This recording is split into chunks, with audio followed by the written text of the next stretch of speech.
మీ business ఏదైనా మీ ఊర్లో promotion చేయాలంటే అది సుమన్ టీవీతోనే సాధ్యం. ఇప్పుడే సంప్రదించండి. ఇంగుర్తి మండలంలోని 40 సెంటీమీటర్ల వర్షం కురియడంతో అక్కడ ఉన్నటువంటి నాగారం చెరువు మొత్తం కట్ట దిగి కింద ఉన్నటువంటి రాజుల కొత్తపల్లి చెరువు 3 చోట్ల కట్టవడం వల్ల 5 చోట్ల చెరువు అంతా కట్టవడం వల్ల మొత్తం రావిరాల గ్రామం మొత్తం నీట పాలైంది. మనందరం చూసాము. నిన్న మన గౌరవ పంచాయతీరాజ్ శాఖ మంత్రులు సీతక్క గారికి నేను ఫోన్ చేసి మహబూబాద్ జిల్లా మొత్తం అతలకుతలం అవుతుంది, దయచేసి మీరు రండక్క అని ఫోన్ చేసి చెప్పగానే వెంటనే ములుగు వెళ్లాల్సిన వారు మొత్తం ఇటు యూటర్న్ తీసుకొని మహబూబాద్ జిల్లాకు రావడం జరిగింది. రాత్రి 9 గంటలకు మన జిల్లా మొత్తం అధికార యంత్రాంగంతో జిల్లా కలెక్టర్తో పాటు ఎస్పీ గారితో అలాగే నేను స్థానిక శాసనసభ్యుని అందరం కూర్చొని నిన్న మొత్తం అందరితోటి వీడియో కాన్ఫరెన్స్ ద్వారా ఎక్కడెక్కడ ఏ సమస్యలు అన్ని తెలుసుకొని వారికి స్వచ్ఛమైన ఆదేశాలు ఇవ్వడం జరిగింది.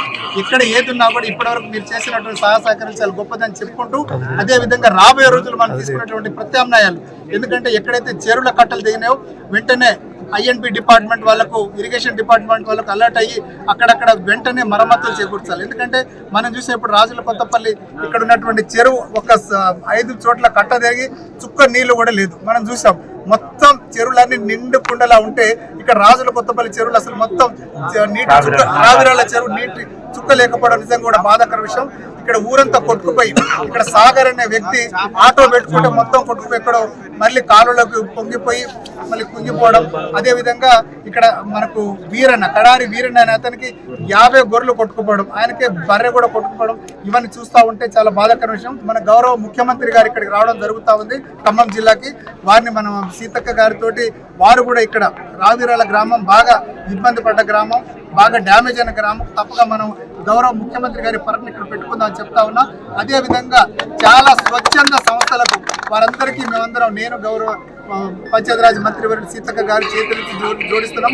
స్వచ్ఛంద సేవా సంస్థలు ఏవైతే ఉన్నాయో వాళ్ళందరూ ముందుకు వచ్చేసి ఇక్కడ ఉన్నటువంటి కనీస నిత్యావసర సరుకులతో పాటు దుప్పట్లు కావచ్చు, చీరలు, అలాగే ప్యాంటు షర్ట్లు ఇచ్చి మనం ఒక 2-3 రోజులు వాళ్ళని ఆదుకుందాం. ఇక్కడే ఒక సెపరేట్ క్యాంప్ పెట్టి వాళ్ళకు భోజనాలు వడ్డించే విధంగా ఎటువంటి లోట్లుపాటు జరగకుండా ఇక్కడ అధికారులందరినీ మేమందరం ఆదిస్తా ఉన్నాం. రాబోయే రోజుల్లో ఇక్కడ ఉన్నటువంటి చెరువు కుంటలు ఏవైతేనో వెంటనే మరమ్మతులు చేస్తామని చెప్పేసి ఈ అవకాశం ఇచ్చినటువంటి మీడియా మిత్రులందరికీ ప్రత్యేక ధన్యవాదాలు. అలాగే నష్టపరిహారం కూడా ఇప్పుడు డిసైడ్ అవుతుంది ఎట్లా అనేది, అది కూడా ఇక్కడ మేజర్ వచ్చినట్టుగా మరమ్మతు కూడా చేస్తాం. అలాగే సీఎం గారు పర్యటనకు వస్తా ఉన్నారు. అవన్నీ పంట నష్టం కానీ అవన్నీ సీఎం గారు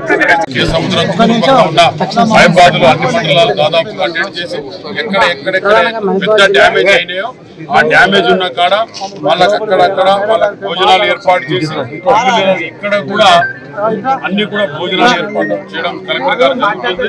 ఎస్పీ గారు కూడా మాతోనే ఉన్నారు. గౌరవనీయుల మంత్రివర్యులు అలాగనే లోకల్ ఎమ్మెల్యే మన డాక్టర్ గారు మురళీ నాయక్ గారు, అలాగనే మాజీ మన చైర్మన్ గారు, మేమందరం కూడా నిన్నటి నుంచి సీతక్క గారు తిరుగుతూనే ఉన్నారు. 2 డేస్ నుంచి రాత్రి కూడా రివ్యూ చేయడం జరిగింది కలెక్టర్ దగ్గర. కలెక్టర్ గారు, ఎస్పీ గారు, ఆఫీసర్లు అందరూ కూడా కోఆపరేట్ చేస్తున్నారు. అలాగనే మీ మీడియా సోదరులు, ప్రింట్ మీడియా, ఎలక్ట్రానిక్ మీడియా సోదరులందరూ కూడా మాకు సహకరించి ఆ గ్రామానికి మీరు ధైర్యం ఇచ్చే ఏర్పాటు మీరు.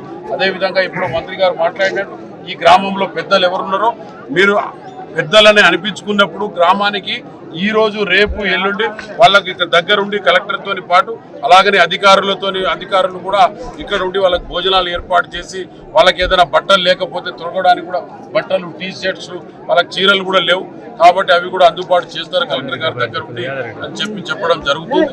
అదేవిధంగా ఈ మీడియా సోదరులకు కూడా ధన్యవాదాలు. తప్పకుండా ఇప్పుడు వాళ్ళ ఇళ్ళ సరుకులు లేవు కాబట్టి అవన్నీ కూడా, ఎందుకంటే మేము మార్నింగ్ నుంచి నిన్నటి నుంచి తిరుగుతూ ఉన్నాము. ఇప్పుడు తాత్కాలికంగా అయితే పునరావాస కేంద్రాల్లో వాళ్ళకు ఇస్తాము. రేపటి వరకు ఎంత అనేది ఈరోజు సాయంత్రం కూడా సీఎం గారు ఓవరాల్ గా ఒక తక్షణ సాయం ప్రకటించబోతున్నారు కాబట్టి దాని దృష్ట్యా మేము ప్రకటించలేకపోయినాము. ఖచ్చితంగా వాళ్ళకు రైస్ కానీ నిత్యావసర వస్తువులకు సంబంధించి మాత్రం ఏర్పాటు చేసి గవర్నమెంట్ ఏం ప్రకటించబోతుందో చూసుకొని మేము ఇక్కడ లోకల్ గా కూడా ప్లాన్ చేసి వాళ్ళ నష్టాన్ని ఖచ్చితంగా అంచనా వేసి వాళ్ళకు సహకారం చేస్తాం. రాష్ట్రంలోనే మహబూబాబాద్ జిల్లాలో కీలక నష్టపోయింది.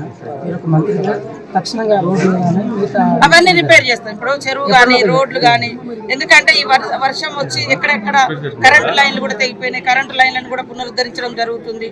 అదే విధంగా రోడ్ వ్యవస్థను కూడా మళ్ళీ వర్షం పడుతుంది కాబట్టి మరి కొంచెం వ్యవస్థ తీసుకురావడానికి కూడా ఇబ్బందికరమైనటువంటి పరిస్థితి.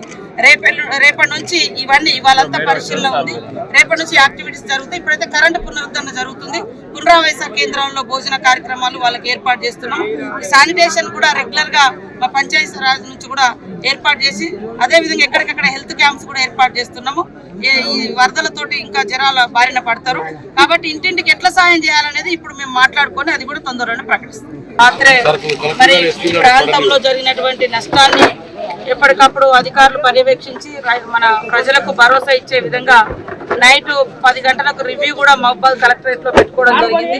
ఉదయం పొద్దున్నే మరి 6:30కే మేము అక్కడ పురుషోత్తమగూడెంలో ఉన్నటువంటి సీతారాం నాయక్ తండా మొన్న ఏదైతే చుట్టూ వరద వచ్చిందో ఆ తండలో నేను మరి మా మురళీ నాయక్ గారు, అది డోర్నకల్ నియోజకవర్గం కురువి మండలము, అక్కడ ఎమ్మెల్యే గారు కూడా పాప రాలేకపోయిన రాత్రి ఉన్నటువంటి రహదారి కట్టడంతో నేను, కలెక్టర్ గారు, అదే విధంగా ఎస్పీ గారు, సంబంధిత లోకల్ అధికారులు, మురళి గారు అంతా సందర్శించడం. ఇప్పుడు మళ్ళీ మరి ఇక్కడ మహబూబాబాద్ టౌన్ లో కానీ, అదేవిధంగా కే సముద్రంలో, మరి నెల్లికుదురు మండలంలో రావిరాల విలేజ్ చాలా దారుణంగా నష్టపోయిన. వాస్తవంగా ఇల్లు దాదాపుగా 1.5 గంటల నుంచి నేను ఇల్లు గడప గడప తిరిగినట్టుగా మేమంతా ఇక్కడటువంటి అధికారులు, ప్రజాప్రతినిధులు మేమందరం కూడా తిరగడం జరిగింది. తప్పకుండా ఇంత పెద్ద వరద వస్తే చెరువులో చూస్తే చుక్క నీళ్లు, అంటే ఈ పంట లాస్ అయినా కూడా నెక్స్ట్ పంటకైనా వాళ్ళకు నీళ్లు ఉంటే పంట పండించుకునే వాళ్ళు అట్లా కూడా లాస్ అవుతున్నారు. కాబట్టి తక్షణమే ఆ చెరువుకు సంబంధించి కూడా మరి మా కలెక్టర్ గారు, ఐబీ అధికారులకు మేము ఆదేశించడం జరిగింది. ఈ కొంచెం వర్షం తగ్గగానే ఆ చెరువు నిర్మాణం కూడా తొందరలోనే తాత్కాలిక నిర్మాణం చేపడతాం. పర్మనెంట్ గా కూడా దానికి ఏర్పాటు చేస్తాం. నష్టం ఏదైతే పూర్తిగా ఇల్లు కోల్పోయినటువంటి వాళ్ళకి ఖచ్చితంగా ఇందిరమ్మ ఇల్లు ఇవ్వడం జరుగుతుంది.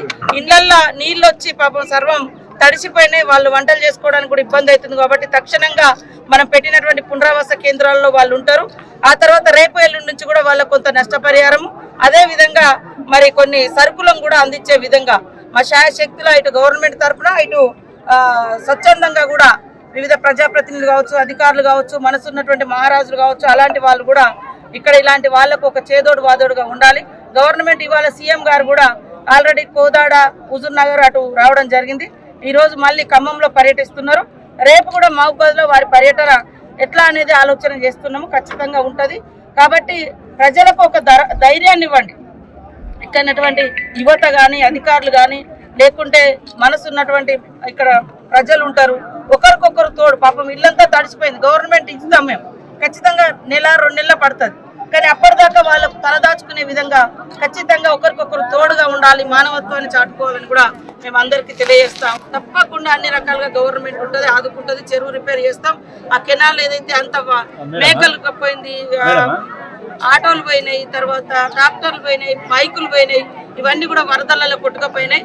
ఇవన్నింటినీ కూడా ప్రభుత్వము తప్పకుండా సానుకూలంగా స్పందించి వాళ్ళని ఆదుకునే విధంగా మేము ప్రణాళికతో ముందుకు వస్తామని తెలియజేస్తాము.